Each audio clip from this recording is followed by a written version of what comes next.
And now, it's time for DJ Rocky's Secret Files. Nakalimutan kong may asawa ako. Hi DJ Rocky, itago mo ako sa pangalang Lay. And this is my secret file. Back in 2012, I had this guy friend na ex ng best friend ko. Nakilala ko siya bago ako ikasal sa asawa ko. Although, name-mention na siya dati ng BFF ko sa akin. Itago natin siya sa pangalang Art. Lagi siyang nangungumusta sa akin that time. Iniisip ko noon, baka gusto lang niyang mag-reach out dun sa BFF ko na ex nga niya. Nasa ibang bansa na yon. Si BFF umiiwas na rin sa kanya dahil hindi nga maganda yung past nila. So iniiwasan ko siyang replyan dahil ang asawa ko naman ay napakaseloso. So ang lagi ko lang nire-reply ay, I'm with my hubby. Para hindi na siya mag-text ulit. So binlock ko pa nga yung number niya para hindi ko na mabasa yung text niya o hindi na ako makatanggap ng tawag mula sa kanya. Ang kulit kasi nun.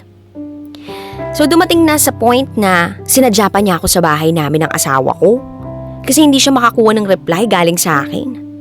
Gulat na gulat ako at matakataka.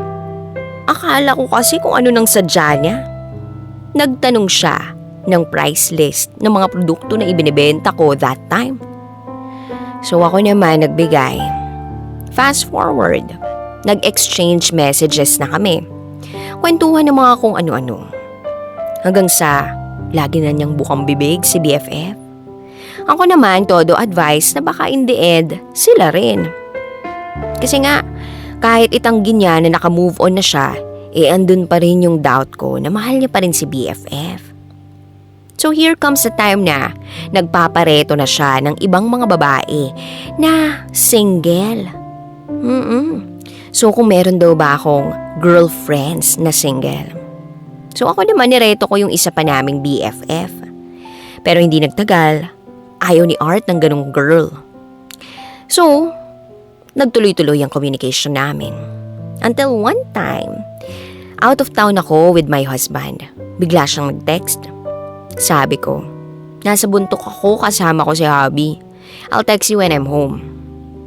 Then that time, na nakauwi na kami ni hubby from bundok, umuwi kami ni hubby sa kanila.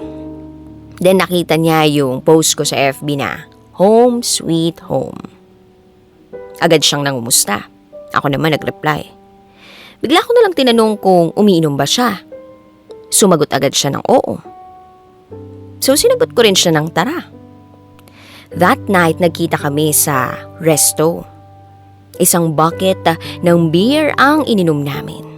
Hindi naman kami hard drinker. Ang dami namin na pagkwentuhan. Until patayo na ako, bigla niyang hinawakan ang mga kamay ko. At akmang hahalik sa labi ko.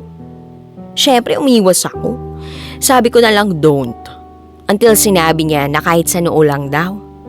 So ako, out of control, I let him kiss my forehead. Hindi ko alam kung anong nararamdaman ko that time pero parang uminit yung katawan ko na nanginginig. Hanggang sa ihatid na raw niya ako sa bahay. Pero, syempre, hanggang kanto lang kako. Kasi baka may makakita sa amin. So, sumakay ako sa motor niya. And while we are on the road, ang bagal-bagal niya magpatakbo. Kinuha niya yung kamay ko. Tapos, pinakapit niya sa bewang niya. Ako naman kumapit.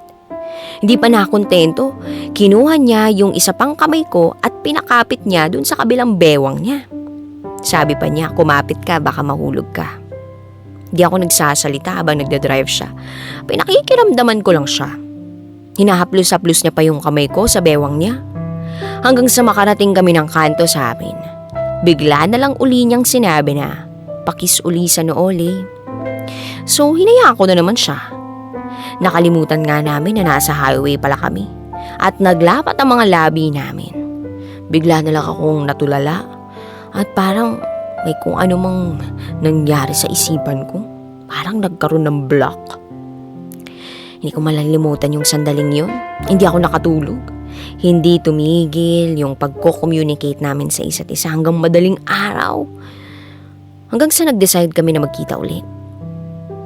Then, nagkasundo kami mag-check-in. Sinundo niya ako sa kanto gamit niya yung 4 wheels niya. Pagsakay na pagsakay ko, hinalikan niya ako ulit. So he drove until we arrived at the hotel. Pagpasok sa room, hindi na tumigil ang halikan namin. Hanggang sa may pinahawak siya sa akin. Pinigilan ko ang sarili ko. At salamat at walang nangyari sa amin. Days passed, namimiss ko siya, hinahanap-hanap ko siya, mahal ko na siya. Until we decided na mag-hotel ulit. At nangyari na ang nangyari. Naging masaya naman kami together. Nakalimutan ko na may asawa pala ako. Pero hindi rin nagtagal yung ganong samahan namin. Then, years later, nagkatagpo uli kami ng landas. Marami nang nagbago. May asawa na pala siya. And it really hurts. Dumating ang pandemic, nagkaroon uli kami ng communication. Lagi siyang nangungumusta at lagi niyang pinahaalala ang nakaraan namin. Namimiss niya raw ako at gusto niya uli maulit ang nakaraan namin. Sa totoo lang, hindi naman siya nawala sa isip ko. Lagi kong naaalala yung mga sandali namin.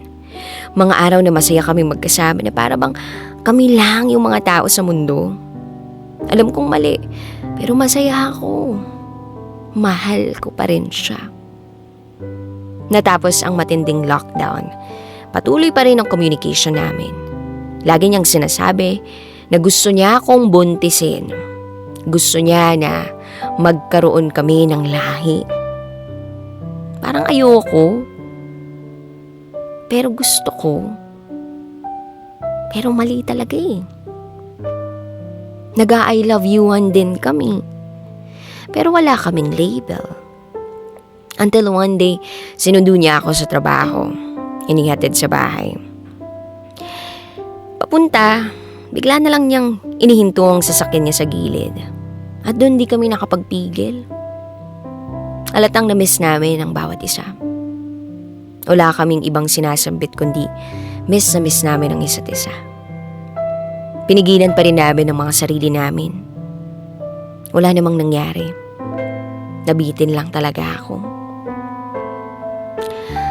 At pakiramdam ko, mas lalong lumalalim ang nararamdaman ko para sa kanya. Na-miss ko lang siya lalo. Hindi ako nakapagpigil. Nag-message ako sa kanya. Then I said, I hate the feeling of missing you so much. After a day, nagkita uli kami. Pero saglit lang. Then, at that very moment, I was so relieved. Humupa yung pagka-miss ko sa kanya. At araw-araw nananabik pa rin ako sa kanya. I still feel the love I felt before. But I know this is all wrong. DJ Rocky, hindi ko ito i-share para malaman ng mga listener mo ang kalandian ko. Wala lang kasi talaga akong mapagsabihan. Baka lang merong makarelate. I'm hoping na I can get over it. Kasi parehas na kaming may commitment with our spouses. Muli, ako si Lay. At ito, ang aking secret vow. Always your number one SM radio station. Love Radio. Kabisyo, nakarelate ka ba sa secret file na binasa ko? Kung nakarelate ka, mag-subscribe ka na dito sa aming YouTube channel at pindutin mo na rin ang notification bell para updated ka sa mga susunod na episodes ng DJ Rocky Secret File.